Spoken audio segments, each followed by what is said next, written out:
Good day everyone, so hope you're all doing really well. Let us look at a couple of out of bounds places in today's video and try and answer some interesting question. We're mainly going to look at the areas in the Luna 5 main event, and since the event's over you obviously can't go back and replay it, but when I was playing the event I certainly took a lot of liberties just to try and see what would happen. For instance, if you're in the starter area and you yeeted yourself to an Azuma, well, the answer is nothing.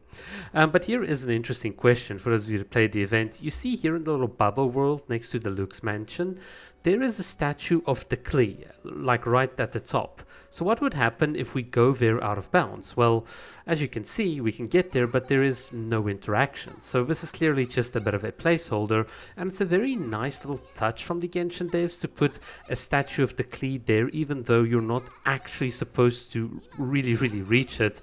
And also as a bit of a fun fact, when you do go out of bounds ordinarily, without breaking the Paimon barrier, there's a special trick to do that.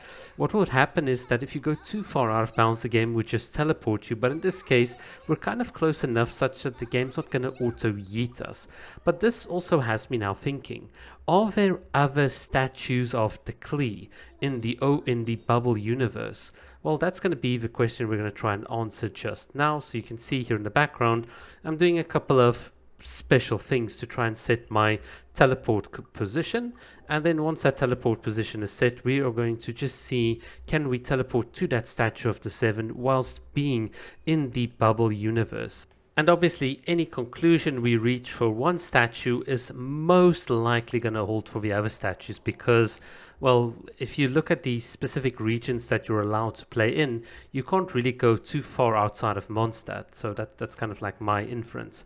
Okay, in this case, as you can see, when we teleport to the mountain dragon spine, there is no statue of the Seven. So clearly the one that they had near the Luke's mansion was just more of an aesthetic effect, but throughout the rest of the overworld, everything is unloaded, as you can see in the background. So there is no extra statue of the Klee, which makes me a bit sad.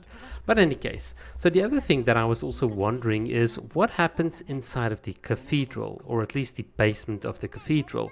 Because you see, in the normal cathedral, you can actually, the one that you can enter normally from Mondstadt, it's pretty easy to go out of bounds and there's nothing really special there. But because this area that you can see here happens right at the beginning of the game, we never really get a good chance to go out of bounds in that, because you don't really have the techniques. And way back when, I didn't know a lot about Genshin, and I'm certainly not going to replay on a brand new account just to go and find out or break out of bounds.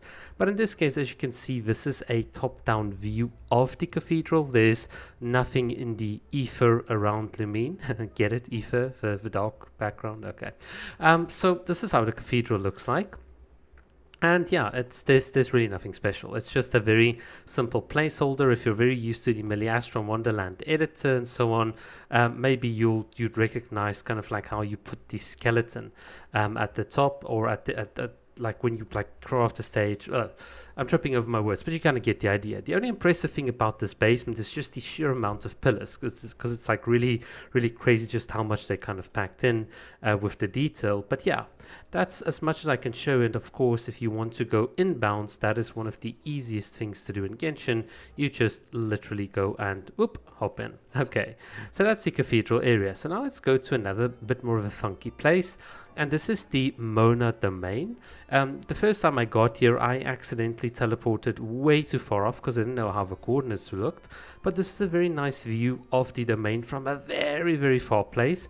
And obviously I've got the internet off at this very point. So the moment I have to reconnect the internet, it's just going to yeet me back because I'm already way past the death barrier. But yeah, kind of funky to be able to see the place like this. And look at that, on my second attempt, and this was unintentional, I actually landed right here. So I was kind of pretty lucky to land very high up. But as you can see, it's a very beautiful domain on the inside when you look at the starry skies. This is definitely from the 2.8 summer event. Now at that point in the 2.8 event, I didn't know how to go out of bounds, but if you look at some of the YouTube videos from Mona's domain, you can certainly see some resemblance. Like Alice said, they definitely repurposed some of the assets, but in terms of a level design, everything here is pretty much unique.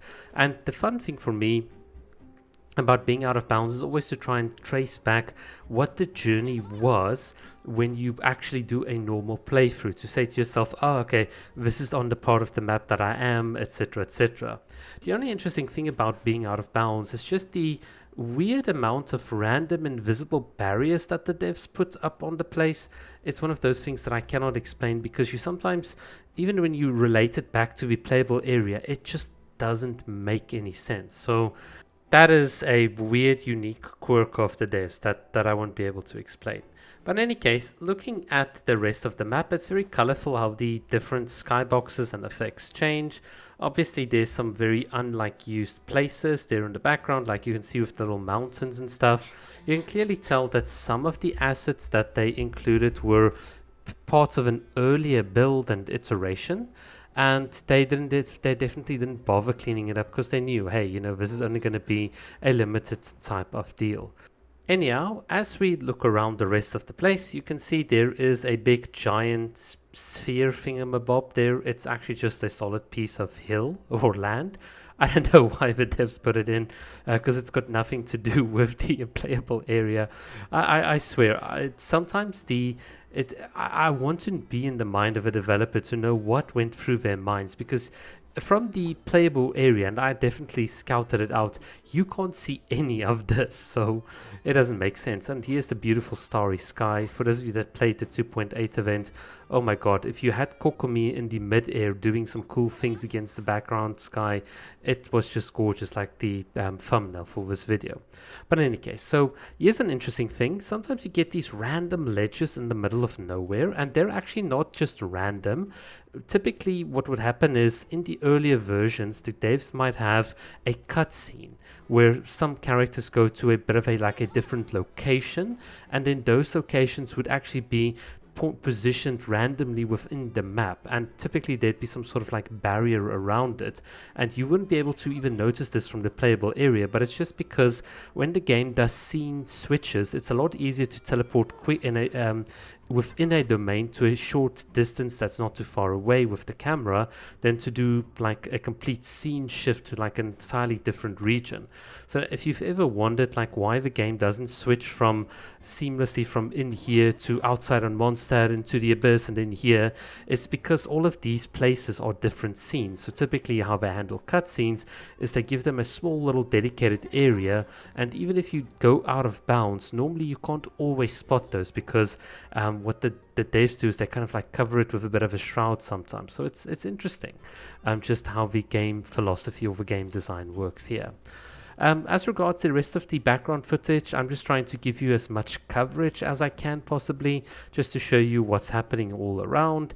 It's very cool, the type of lighting and effects that the devs work on.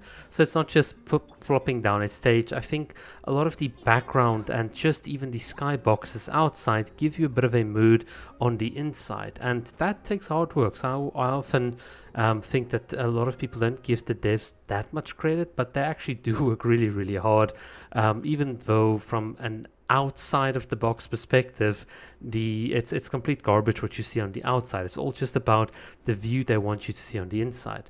Oh, and here's something funny. If you drop down to the bottom of the map, you can actually stand on the land. So this is one of those playable land mass maps. I think the Genshin devs have certain templates, and then they start molding the land, and then they put the buildings and all the things on top.